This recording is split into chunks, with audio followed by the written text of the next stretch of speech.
승리찬 예수 그리스도의 은혜라는 제목으로 말씀의 은혜를 나누고자 합니다.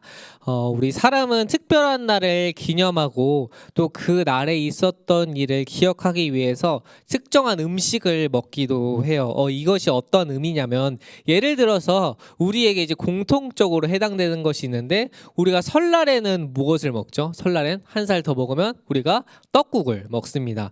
이 떡국을 먹는 이유는 새해를 맞이해서 가래떡이 길게 나오잖아요. 가래떡처럼 길게 장수하라는 의미에서 유래를 해서 떡국에 이제 한 살 더 먹는 게 한 살을 더 먹으면서 너희가 오래도록 살거라라는 의미에서 떡국을 먹었다라고 해요.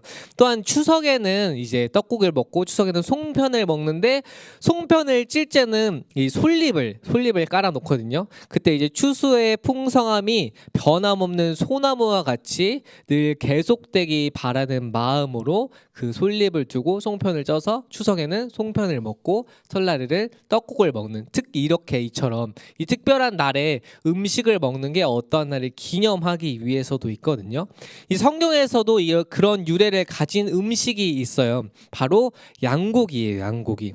이스라엘 백성들은 유월절이 되면 불에 구운 양고기와 이 다른 음식 무교병 누룩을 넣지 않는 딱딱한 비스켓 같은 빵과 이 쓴 나물을 먹었는데 근데 그 이유가 무엇이냐면 이스라엘 백성들이 과거에 이집트를 탈출할 때 이집트에서 노예 생활을 살고 있을 때 거기서 탈출할 때 이 문설주가 뭐냐면 이 문을 들어올 때 이 두르고 있는 이제 이 뭐라고 해야죠? 나무 틀 같은 걸 문설주라고 하는데 그것에 양의 피를 바르라고 했어요. 하나님께서. 왜냐면 그 양의 피를 바를 때 그 죽음이 너희를 넘어가게 될 것이다. 그 유월절이 그래서 넘어가다라는 의미가 있거든요. 패스오버 이렇게 넘어가다. 그래서 죽음이 우리를 넘어갔다. 그래서 양의 피를 발랐을 때 그 주님의 구원의 은혜로 인해서 죽음이 우리를 넘어갔다라고 해서 유대인들은 그 유월절에 오늘날도 함께 모여서 그 양고기하고 그 누룩을 넣지 않은 그 딱딱한 빵, 무교병, 비스킷 같은 빵을 먹으면서 그 날을 기념을 하는 거예요. 그러면서 자신들이 우리가 하나님의 은혜가 있었기 때문에 우리가 하나님의 은혜로 이 날 이때껏 살아갈 수 있다는 것을 기억하게 되었어요. 그렇다면 주님께서 말씀하신 음식은 무엇일까요? 주님에게 우리에게 음식을 통해서 또 어떠한 기념을 통해서 우리 자신을 이제 기억하라고 하셨는데 그것이 무엇인지 오늘 말씀을 통해서 한번 함께 살펴보고자 합니다. 예수님은 십자가에 달리기 전에 제자들을 불러 모았어요.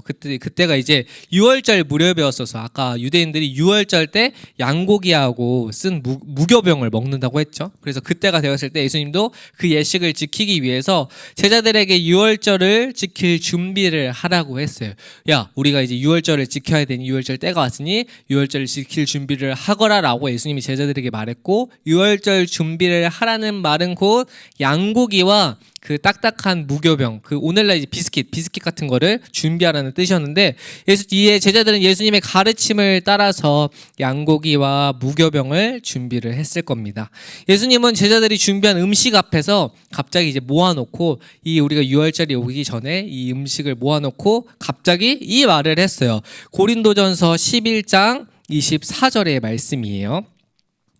감사 기도를 드리신 다음 빵을 떼시고 이렇게 말씀하셨습니다. 이것은 너희를 위한 내 몸이다. 나를 기억하면서 이것을 행하라. 빵을 먹을 때 예수님께서 갑자기 이렇게 얘기했어요. 빵이 촉촉한 빵이 아니고 계속해서 목사님 말하고 있죠. 누룩을 넣지 않는 게 딱딱한 건데 이 딱딱한 빵 같은 것을 이렇게 부셔서 주시면서 예수님이 갑자기 제자들에게 이것은 너희를 위한 내 몸이다. 나를 기억하면서 이것을 행하라라고 얘기를 하신 다음에 빵을 먹은 후에 포도잔을 들고서 25절과 같이 이렇게 얘기를 했어요. 똑같은 방법으로 식사 후에 잔을 들고 말씀하셨습니다. 이 잔은 내 피로 세운 새 언약이다. 이 잔을 마실 때마다 나를 기념하면서 이것을 행하여라. 이렇게 말했어요. 예수님은 유월절을 기념하는 자리에서, 즉 이스라엘 백성들이, 유대인들이 이집트에서 노예 생활로 나올 때 그 죽음이 우리를 넘어갔다는 그 생명의 구원의 은혜를 기억하기 위해서 유월절을 지켰는데, 예수님과 제자들이 모아놓고 갑자기 떡과 포도주를 마시면서 이것은 내 피고 내 언약, 내 살이니 이것을 마실 때마다, 이때를 지킬 때마다 나를 기억하면서 행하라 라고 이렇게 얘기를 했어요. 예수님은 6월절에서 자신의 몸과 자신의 피를 기억하라면서 새 언약의 날이 다가왔을 때는 6월절이 아니라 나를 기념하라고, 기억하라고 말씀을 하셨습니다. 그렇다면 왜 예수님은 이 6월절 때에 맞춰서 제자들에게 자신을 기억하라고 했던 것일까? 왜냐하면 유대인들에게는 더 큰 6월절이 있었는데 그 6월절이 아니라 자신을 기념하라고 얘기를 했어요.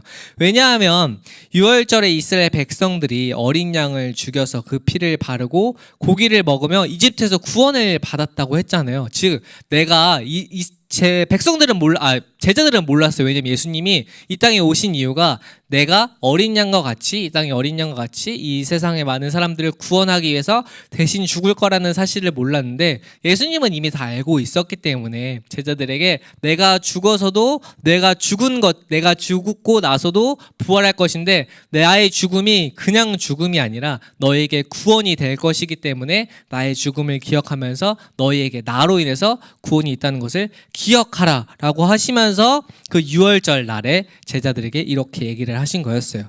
예수님께서는 죄에 빠진 우리들을 구원하기 위해서 십자가에서 죽으신 하나님의 어린 양이 되신 거였어요. 구약 백성들에게 사람들이 죄를 지으면 뭐 양이나 소나 이런 사람들에게 죄 지은 사람이 기도를 하고 제사장이 그것을, 동물을 죽이고 그 다음에 불태워 올리면서 하나님께 화제를 드렸거든요.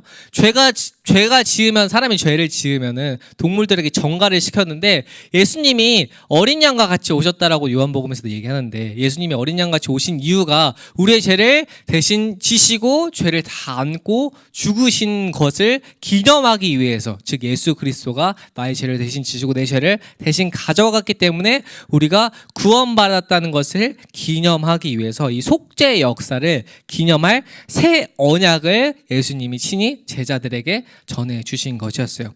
분명 제자들은 이때까지 예수님의 의식이 무엇인지 몰랐어요. 왜냐하면 예수님이 왕처럼 군림할 거라고 생각했기 때문에요. 하지만 예수님께서 십자가에 달리사 돌아가시고 부활하신 후에 하늘로 승천하시면서 성령을 주셨을 때, 제자들이 이 성찬식 할 때, 마지막 만찬, 최후의 만찬이라고 하는 이 성찬의 때, 이때는 무슨 의미인지 몰랐는데 예수님이 죽었다가 부활하시고 다시 제자들에게 나타나서 하늘에 올라가시면서 성령님이 임했을 때 이 의식을 그때 깨달았던 거예요. 아, 예수님이 그래서 6월절에 맞춰서 이 구원의 은혜를 우리에게 지키면서 기억하라고 하신 것이구나. 예수님이 우리의 죄를 위해서 대신 죽으시고 승리하셨던 그 기념의 날을 기억하라고 우리에게 이러한 의식을 주신 것이구나 라는 것을 알게 되었어요. 그래서 그들은 초대교회의 이 성찬을 통해서 주님을 기억하고 기념하는 새 언약을 중요시하라고 가르쳤어요. 고린도전서 11장 26절의 말씀입니다. 여러분은 이 빵을 먹고 잔을 마실 때마다 주님이 오실 때까지 주님의 죽으심을 전하십시오 라고 이렇게 얘기를 했어요. 초대교회 성도들은 로마 교회 사람들과 핍박을 받게 되었어요. 왜냐하면 예수님이 자신이 다시 오실 때까지 빵을 먹고 잔을 마시라고 했거든요. 그리고 그 예수 그리스도의 죽음을 전하라고 했어요. 그래서 초대교회 성도들은 이 의식을 지켜야 할 의무가 있었어요. 그래서 오늘날 우리 교회들도 그것을 하죠. 성찬의 의미를 통해서. 그런데 이때 초대교회 성도들이 이 성찬식으로 많은 핍박을 당했거든요. 그 이유가 뭐였냐면 이 시긴을 한다는 오해가 있었어요. 시긴을 한다. 왜냐면 어떤 사람들이 모여서 예수님이 이 빵은 나의 살이고 이 포도주는 나의 피라고 했으니 우리가 이것을 먹으면서 기념하자. 야, 이건 살이야. 우리가 주님의 살을 먹자. 그리고 이건 피야. 주님의 피를 마시자라고 하니까 이것을 잘 알지 못하는 외부 사람들이 야, 살과 피를 먹는데 그 그리스도인들은 살과 피를 먹는데 식인을 하나봐라고 하면서 이러한 오해를 사게 되었고, 로마 사람들이 야, 저 그리스도인들은 이상한 사람들이다, 저 사람들을 뿌리를 뽑아야 된다라고 하면서 핍박을 당하게 됐어요. 이 성찬의 의미 때문에. 하지만 이 성찬을 지키라는 주님의 말씀이 있었기 때문에 초대교회 교회 성도들은 이것을 끝까지 지켜나갔고, 이들이 오해를 받는다 하더라도 성찬을 멈출 수 없었던 이유는 예수님께서 직접 제정하시고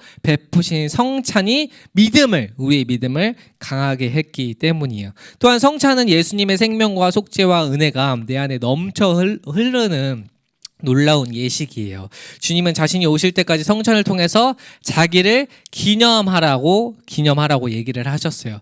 우리가 성찬을 이제 고등부 친구들이 되면 성찬을 할 수 있는 의식이 생기거든요. 왜냐면 중3 때쯤에 우리가 유아 세례를 받았으면 이제 입교를 하게 되고, 또 중3이 되면은 세례 받지 않은 친구들이 세례를 받게 되는데, 이제 세례교인들 세례를 받고 입교를 해서 이 공동체 안에서 내 주님이 내 삶의 주인이 주님입니다 라고 이제 공동체 안에서 고백을 하고 선포를 하게 되면 우리가 이제 함께 모여서 성찬을 하게 되는데, 사실 성찬은 언제 하라라고 유월절 때 말했지만 주님이 이것을 하면서 매주 기념하라고 했거든요. 그래서 어떤 교단에서는 매주마다 성찬하는 교단도 있어요. 성찬이 나쁜 건 아니에요. 성찬이 나쁜 건 아닌데, 성찬을 하면서 이 의식을 통해서 매주 우리가 주님의 그 살과 피를 통해서 나의 구원자라는 사실을 떠올리는데, 우리가 이제 그 단점, 매주 하면 너무 좋죠. 이게 너무 거룩한 의식이기 때문에. 하지만 이 단점이 뭐냐면 우리가 익숙해지면 그게 이제 당연해지는 줄 알거든요. 익숙해지면. 그래서 우리 이제 개신교에서는 어느 날 이게 정해놓진 않고, 우리가 뭐 특별한 때 교회가 이때쯤 부활절 때쯤이나 부활 고난주간 때쯤이나 뭐 추수감사절이나 성탄 뭐 이럴 때마다 교회가 제정해서 이날 하면 성찬이 좋겠다는 날을 이제 정해서 하는데, 성찬의 의미가 아까 말했던 것처럼 주님이 나를 위해서 대신 죽으시고 다시 사셨다는 그 의미를 이 예식을 통해서, 말씀은 듣지만 우리가 예수님은 눈에 보이지 않잖아요. 하지만 이 의식을 통해서 우리가 직접 촉각으로 손으로 만지고 먹고 눈으로 보면서 이 거룩한 의식이 하나님의 임재를 직접 경험하게 하는 은혜의 통로로 주님이 그것을 알려주기 위해서 성찬을 제정하신 거예요. 이 성찬의 의미가 교회마다 조금씩 다르거든요. 목사님이 예전부터 계속 카톨릭에 대해서 비교를 하는데, 로마 카톨릭은 성찬이 어떤 의미냐면, 이 성찬할 때 이 떡, 주님의 이 살과 피라고 하는데, 우리가 성찬식을 신부님이 준비하면은 성찬에 이제 신부님이 이렇게 떡을 주면은 성도들이 나와서 이렇게 입에 넣어서 먹어요. 그리고 포도주를 따라주고 입을 벌리고 있으면 넣어주는데, 이때 이 신부님이 기도를 할 때 입에 넣어주면 그 넣어주는 그 떡이 무교병 같은 그 비스킷 같은 게 그때 주님의 살이 되는 거야. 그 순간에 신부님이 기도하면서 입에 넣어주시면 그 순간에 주님의 살이 되고, 또한 포도주를 마셔주게 하면은 그 순간에 포도주가 된다. 이 카톨릭은 그렇게 믿고 있어요. 왜냐면 주님이 이것은 내 살이고 내 피라고 했는데, 그때 그 순간에 분명히 우리가 먹고 마실 때 주님의 살과 피가 실제로 임하는 것이다 라고 믿고 있고, 우리는 이제 어떠한 입장이냐면, 우리는 그것을 이제 기념하는, 우리는 이제 영적 임재설이라고 하는데, 우리가 먹고 마실 때 우리에게 이제 성령님이 와가지고 그것을 임재해서 성령님이 그 의미를 깨닫게 하신다. 주님의 살과 피가 우리를 위해서 대신 지시고 죽었다는 그 영적으로 성령님이 도와주셔서 그것을 우리가 그 성찬의 의미를 깨닫게 해주신다. 우리의 입장은 이래요. 우리의 입장은 여러 가지 입장이 있고, 뭐 기념하기 위해서 또 뭐 여러 가지 입장이 있는데, 우리가 성찬을 통해서도 이단들이 많이 있거든요. 그래서 우리 친구들이 그 성찬의 의미가 어떤 건지를 잘 알고 있어야 돼. 우리는 영적으로 성령님이 도와주셔서 그때 그 성찬의 의미가 우리에게 임한다. 그래서 우리가 그 성찬의 의식을 통해서 떡을 먹을 때 주님이 나를 위해서 찢어지셨던 그 살의 의미, 나를 위해서 고통을 참으셨던 그 의미, 그리고 나를 위해서 흘리셨던 그 피가 이 성령님을 통해서 내가 이 예수님이 나의 구원자라는 사실을 이 의식을 통해서 깨닫게 하시는구나 라는 것이 우리가 하는 그 성찬의 의미예요. 성찬의 의미. 그래서 성찬은 우리가 가끔은 되게 엄숙하게 하잖아요. 엄숙하게.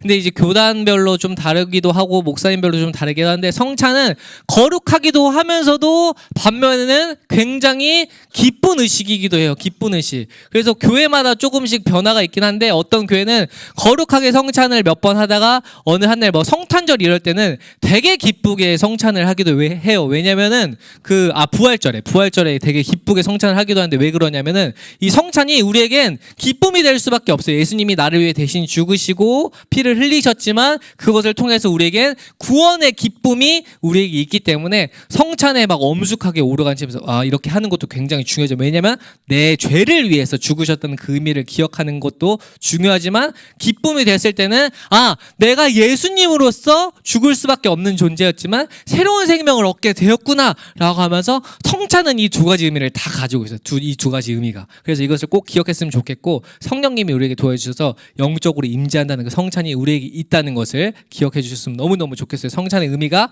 우리에게 그렇다는 것을. 그래서 성찬은 이처럼 교회에서 중요한 예식이에요. 우리가 말씀을 통해서 주님의 은혜를 얻게 되는 것처럼 성찬을 통해서도 주님의 은혜를 경험하게 되는 것이거든요. 우리는 말씀을 통해 영적 성숙을 이루어가고 성찬을 통해서 세상 가운데 예수 그리스도를 기념해요. 예수님이 이 땅에 왜 오셨는지를. 우리의 죄를 위해 대신 죽으시고 구원하신 유일한 구원자라는 사실을 매주 듣지만 이 성찬을 통해서 다시 한번 특별하게 경험을 하고 또 그 기쁨이 우리에게 있다는 것을 깨닫게 하는 것이죠. 우리가 이 성찬의 의미를 기억하면서 또한 예수 그리스도가 이 땅의 유일한 구원자라는 사실을 그리고 우리 친구들이 이 의미를 이후에 성찬회 때 그렇구나. 이 주님이 나를 위해서 죽으시고 부활하셨던 그 엄숙함이 있지만 또 마음 한편으로는 나는 이것으로 기뻐할 수밖에 없구나 라는 것을 통해 우리가 이후에 성찬에 참여할 때 이 본질적인 의미를 기억하면서 또한 매일의 삶에서 우리가 말씀을 통해 주님이 나와 항상 함께 하시고 또한 내 영적인 상황 속에서도 항상 형통케 하신다는 것을 믿고 의지하며 예수 그리스도의 은혜 한 분만으로 의지하며 나아가는 우리 고등부 모든 학생들이 되길 주님의 이름으로 소망하겠습니다. 우리 말씀을 기억하며 잠시 기도하도록 하겠습니다.